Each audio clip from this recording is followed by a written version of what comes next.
यह एक राक्षसों से भरी हुई जगह थी। यहाँ के सारे इंसान पौधों के साथ मिलकर एक अजीब रूप ले चुके थे। सैकड़ों लोग आपस में जुड़कर एक विशाल पेड़ की शाखाएं और जड़ें बन चुके थे। कुछ तो 3-4 लोग एक दूसरे में उलझकर साथ जीते और साथ मरते। मरने के बाद वे सूखे पेड़ के तनों में बदल जाते और एक भयानक मौत का जंगल बना देते। लेकिन इस जगह का रखवाला दामाओ इन सब से पूरी तरह अनजान था। उसकी सबसे बड़ी खुशी यह थी कि वह घाटी के उस पार खड़ी शाओमेई को चुपके चुपके देख सके। महिला को पहले से पता था कि कोई उसे झांक रहा है, इसलिए उसने भी दूरबीन उठाई और पाया कि यह वही आदमी है जो उसे पसंद है। अकेली और उदास महिला ने हिम्मत करके पहल की। उसने रात के आकाश में सिग्नल गन चलाई। दामाओ तुरंत सतर्क हुआ। उसने देखा कि शाओमेई ने उससे संवाद करने का संकेत भेजा है। उसे लगा मानो खुशी ने उसके दरवाजे पर दस्तक दी हो। वह तुरंत जवाब देता है, लेकिन उसी वक्त उसने पहली बार देखा कि इस घाटी में और भी कुछ मौजूद है। उसने फौरन गोली चलाई और एक अजीब जीव को मार गिराया। गोलीबारी से हुए धमाके ने आसपास बिछे बारूदी सुरंगों को भी सक्रिय कर दिया। दामाओ की ओर से जबरदस्त विस्फोट हुआ। शाओमेई ने देखा कि दामाओ खतरे में है। उसने तुरंत मशीन गन उठाई और राक्षसों पर गोलियों की बौछार कर दी। दामाओ ने भी उसकी मदद की और दोनों तरफ से भयंकर गोलीबारी होने लगी। धमाकों की लहर से घाटी के नीचे छुपी ऑटोमेटिक गन भी सक्रिय हो गई। एक पल के लिए ऐसा लगा जैसे पूरा इलाका आग और गोलियों की बारिश में बदल गया हो। भयंकर रात के बाद शाओमेई बुरी तरह घायल हो गई। वह हमेशा की तरह अकेली अपने घावों को संभाल रही थी, लेकिन उस दिन वह टूटकर रो पड़ी, क्योंकि उस दिन उसके पिता की बरसी थी। उसने दामाओ को संदेश भेजा कि वह उसका साथ दे। दामाओ के दिल में गहरा झटका लगा। उसने पहले से ही योजना बना ली थी। उसने हजारों मीटर लंबी कंप्यूटर केबल निकाली, जमीन में 100 खूंटे गाड़े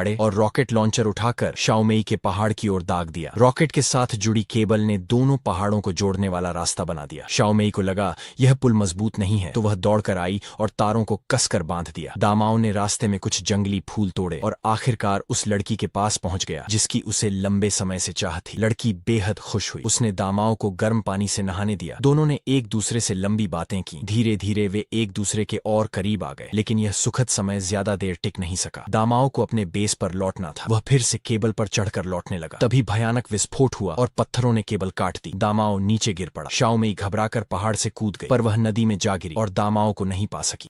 खुशकिस्मती से दामाओ ने समय पर पैराशूट खोल लिया और एक पेड़ पर फंस गया। उसकी गंध से पेड़ कीड़े जाग उठे और उस पर टूट पड़े। दामाओ ने बंदूक से उन्हें मार गिराया, लेकिन वह लाल रंग की पेड़ जड़ों में फंस गया। जड़ें असल में इंसानों की पसलियों से बने दांत थे, जो उसकी बांह पैर पकड़कर उसे निगलने वाले थे। उसी वक्त शाओमेई आ गई। उसने सटीक निशाने से उन दांतों को तोड़ डाला और दामाओ को बचा लिया। लेकिन तभी घोड़े पर सवार विकृत सैनिक आ पहुंचे। उन्होंने लंबी डंडियों से दामाओ को पकड़ लिया। शाओमेई पर भी हमला हुआ। दोनों ने मिलकर भयंकर लड़ाई लड़ी और दुश्मनों को खत्म किया। मरे हुए सैनिकों की वर्दी देखकर पता चला कि ये असल में 80 साल पहले यहाँ आए फांसीवादी सैनिक थे, जो अब विकृत होकर राक्षस बन गए थे। दोनों आगे बढ़े और देखा कि जंगल में हजारों लाशें पौधों के साथ मिल चुकी थीं। वह जगह भयावह थी। वे एक पुरानी चर्च में घुस गए। यहाँ की हड्डियां असल इंसानों की थीं, जो राक्षस बनने से इनकार करके सामूहिक आत्महत्या कर चुके थे। लेकिन तभी वहां इंसानी सिर वाले मकड़ियों का झुंड टूट पड़ा। दोनों ने मशीन गनों से उनका सफाया किया। फिर 3 पेड़ राक्षसों से भिड़ गए। शाओमेई ने दीवार तोप से उड़ाई और दोनों किसी तरह बच निकले। आगे उन्हें एक तहखाना मिला, जहां द्वितीय विश्व युद्ध के फांसीवादियों ने जैविक हथियार बनाए थे। उन विस्फोटों से ही यह पूरा इलाका राक्षसी बन गया था। रास्ते में उन्होंने एक विशाल पारदर्शी पेड़ देखा, जिसके पेट में जहर भरे सांप जैसे जड़ें थीं। वह दानव जाग गया। राक्षस उन पर टूट पड़े। शाओमेई ने डरकर परमाणु बम दाग दिया। पूरी जगह ध्वस्त हो गई। भागते भागते उन्हें एक टैंक मिला। दोनों ने उसमें बैठकर घाटी चढ़नी शुरू की। रास्ते में अनगिनत पेड़ राक्षस फिर आ गए। दामाओ ने पेट्रोल बहाकर आग लगा दी और सबको भस्म कर दिया। दोनों आखिरकार शाओमेई की मीनार तक लौट आए, लेकिन दामाओ की महिला